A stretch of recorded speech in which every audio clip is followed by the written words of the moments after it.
Good morning, everybody. So I'm wearing this jacket in this video because I was told something at church. It's got my dirty gloves in it because it's my work jacket, but I love wearing it. I don't know what type it is or what.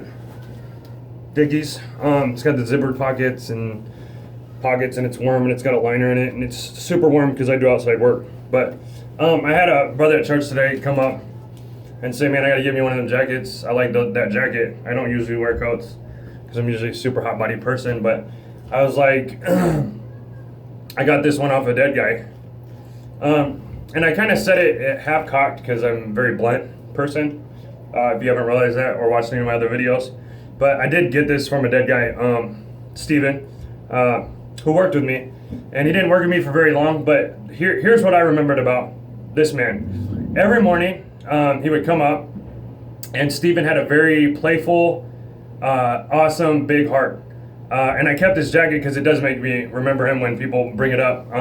And wearing it, it feels good to wear something of someone that you loved and encountered in your life, and to have that memory of him and who he was. But every day, even if I was irritated, annoyed, I'm not always the happiest go-lucky person in the morning. I'm kind of hit the ground running. I wake up, do my stretches, and how are we going to conquer whatever we're going to conquer today?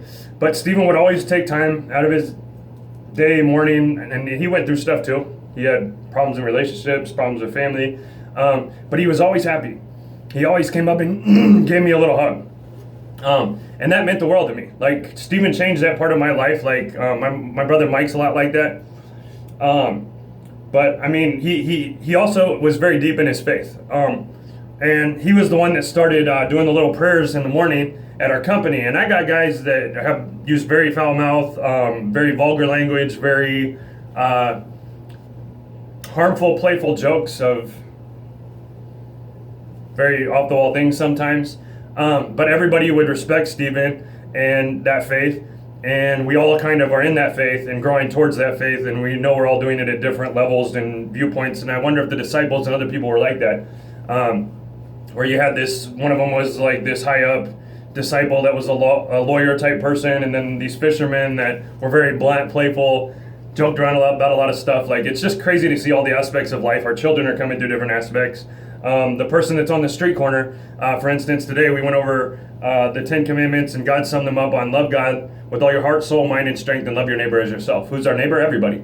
Even that, I say bum, but that person that's hit a lower point in their life, that's addicted to meth or crack or whatever they're doing, or their wife divorced them and they just couldn't hack it or whatever, that's still our neighbor. To the serial killer all the way in prison. And it's crazy to me, and like I said, I'm blunt, but those people are still neighbors. And I hope to God whoever's in prison goes to prison ministry and realizes in their heart, soul, and mind that they need to be more like the God who created us.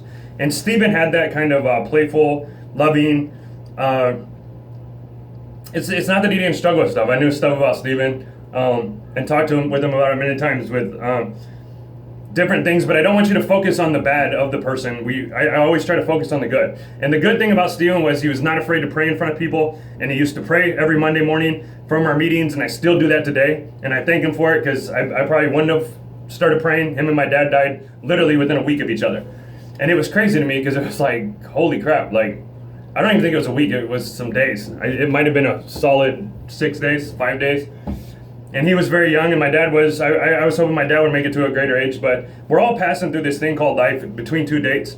And he had one of those spirits that was just loving and outgoing. Like, he would give you a hug when you were feeling down, and he cared more about how you felt than how he felt, no matter what he was going through. And I love that about him.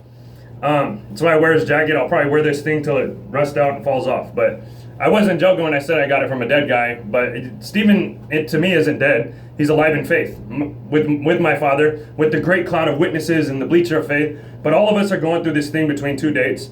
Do it with love and kindness. Like, we're all each other's neighbors. Some of us have had a really crappy past in history, and some of us are doing better than others. And as we're doing that, if you have, give. If you don't have, hopefully you're around people that will help you. We all need help through this journey, whether it be with a hug or a mindset or whatever it is. Be giving whatever God has given you in your personality to others. So with that being said, love God, love people, love you all. And remember the people in faith, and remember their memories, and pass those things on. It's the good things that they did, not all the bad. Love y'all.